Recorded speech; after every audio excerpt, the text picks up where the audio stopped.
Hello and welcome to the ESI Africa Studio African Utility Week. I'm Rose Bundock and I'm joined now by Ntlai Mosiah, Head of Power and Infrastructure South Africa Client Coverage at Standard Bank.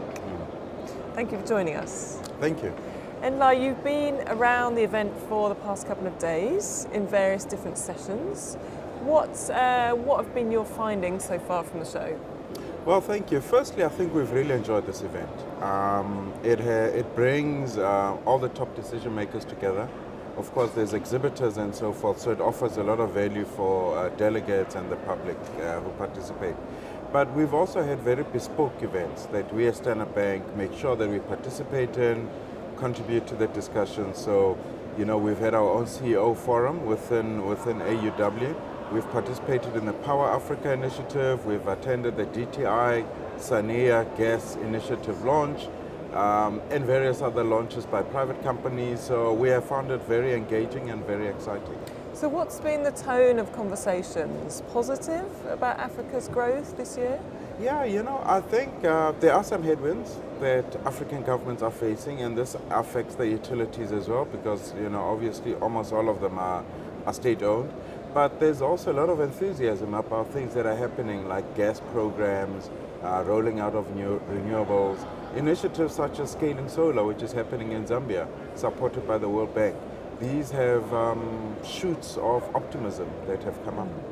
So we're in Q2 now. What can we expect to see in Q3, Q4 in terms of deals, projects coming online? Yeah. I hear you. Infrastructure deals are notoriously long in coming to fruition. So the key announcements have been in South Africa around the gas program. So last week, the Department of Energy, the minister announced 600 megawatts, requiring a strategic partner, 1.5 gigawatts of a solar farm. So that's been quite good. The rest of the continent, it's really been, like I said, the Zambia story on scaling solar. And in the rest of East Africa and West Africa, it's really been a continuation of some of the programs that have been carrying on, like gas programs. So we're finding a lot of movement to try and get away from diesel as an expensive source towards gas, and then rehabilitation of certain hydro power plants.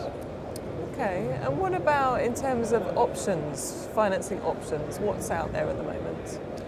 Financing is very much linked to the pool of financing we look at is often linked to the risk of the project at a particular stage. So quite early on, developers often require equity financing to get the feasibility and get all of that going. That's not the space that the banks play in. So we're not equity providers, but the sponsors come through, and we're starting to see stronger and stronger sponsors that have got the equity to carry the pre-feasibility.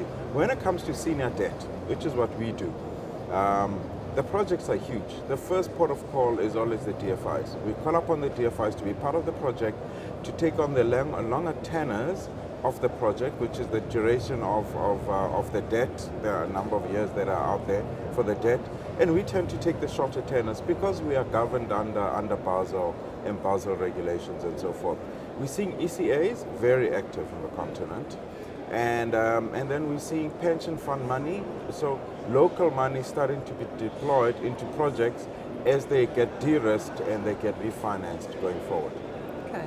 So are there any investment hotspots on the continent at the moment? Well, the way things are at the moment, with the commodity prices where they are and the troubles that governments are having, there's probably more low points and cooler points, but we're still very enthusiastic about what's going to be happening in South Africa in the near future. That's all been announced. Mozambique is still going ahead, even though they have suffered a downgrade. We see the projects themselves carrying on because government is committed and EDM is committed to their strategy.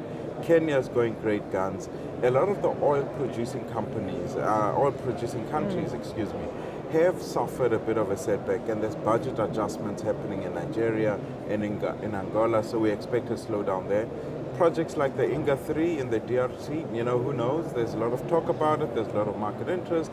We're watching, following up on it, and we'll see how that unfolds. Okay. So there's some of the challenges and some of the opportunities. It's a mixed bag, and part of our job as banks is to be selective. We employ very good people at Standard Bank. We've got a lot of experience with these projects. You've got to choose the ones that you think can reach financial close. Speak to the sponsors, speak to the government. Let's make sure that everyone agrees on what's needed for these projects to close. And we're certainly backing quite a lot of projects on that basis. So is there a recipe for success to become a bankable project?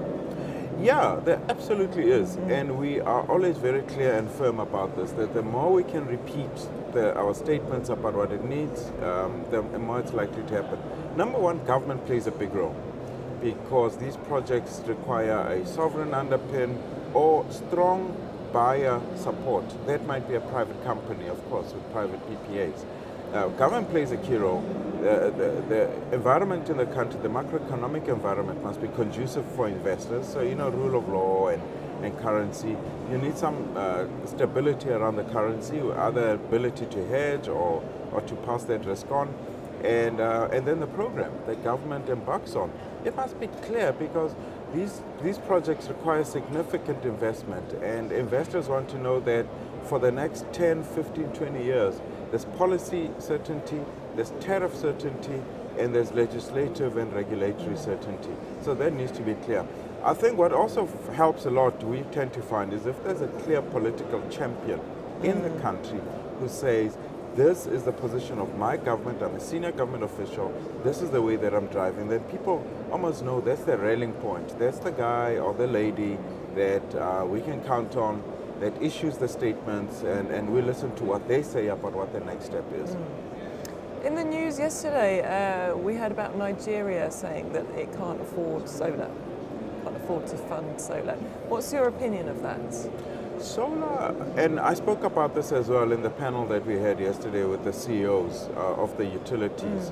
And we spoke about this issue, and it became very clear in the conversation that the affordability of solar is highly linked to the scale at which you deploy it. So if you go 100, 200 megawatts, there isn't sufficient volume, economies of scale, to justify an extensive investment which brings volume and pushes prices down. So in the opposite in South Africa, we've seen a commitment by the government to procure 18 gigawatts by 2030. That has helped the prices go down. It's allowed a program which is progressive in terms of the bid windows that encourages the competition. So what we spoke about with the CEOs is the various mechanisms that we can ensure that the pricing becomes competitive. Okay. So it'll be very interesting when we see what's happening on the Zambian scaling solar program. So I think that's going to be a lesson for us, the West Africans, the East Africans, to see what happens with the prices of solar power. Do you get the feeling that people are still unsure of the right energy mix to kind of get the lowest kilowatt hours? Yeah, and that is something that I don't expect to disappear immediately, because the final optimal energy mix is a combination of various factors. One of them being environmental. That's key because we're all trying to reduce our footprint in line with commitments at COP. Secondly being, what resource do you have? Okay. Thirdly being, how resilient is that resource to, for example, drought? And then fourthly being, what are the regional dynamics that allow you to be able to think of your energy mix not as in country, but outside country as well. And that then brings in dependability on what other countries are doing. So because of that, it becomes a bit of a vicious circle. It's good to have a vision of where you think the energy mix is going to end up, but quite often there are factors which are outside of your control, such as the drought, which you have to compensate for. So do you think other countries are still looking to South Africa as a model, for example, the renewable energy procurement program? I think countries in the region, countries in the region look to each other for different strengths. If you have a look at what Zambia did and the way that they set up their office that is a one-stop shop for all investors, the IPP, to go to one place where they gather everything.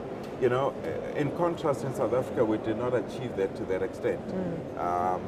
In the first few rounds of renewable energy, developers literally had to run around to different places to get your ESCOM quotation, to get your environmental water use license in the case of baseload coal, etc. So the lessons from SA is around scale and a program and a political champion and strong advisors. the lessons from other African countries also stand out on their own. So I think it's an ongoing process of learning from each other. And to sum up, what's your best piece of advice for someone that's just looking to get a project financed in this climate? In this climate, and those are the key words. In this climate, it's around choosing the right deal, making sure that the government is backing and supporting the transaction that you're looking at, making sure you've got the right sponsors. So if you're a small guy with a piece of land and you want to bring in the right sponsors nice and early, and make sure that you've got a really robust financial case. So the tariff is realistic. So because you don't want to go all the way down and finally a Minister of Finance says this tariff is unrealistic. So make sure it's realistic and that the returns that you're asking for are realistic for the risk that you're taking. Those are the fundamentals that make us look at a transaction. And once we start to look at a transaction, we can bring in additional mitigations such as the DFIs, ECA funding, and additional pools of liquidity. It might be a bond takeout, etc. We'll do all of that, but the developers just need to do that early part by themselves. Okay. So if people get their ducks in a row, there's still financing around? Banks are open for business, and we are eager for business. These type of assets are critical for the development of the economies, and they're very attractive assets because they are long-term, highly dependable assets, but it has to be structured correctly at the beginning to be sustainable so that when we sell some of these assets on, whoever's investing in these can be assured of those long-term revenue streams. Ntlai, thank you for your words of financial wisdom. This has been fantastic. That's Thanks all for we've got having us time here. for. Thanks for joining us. Cheers.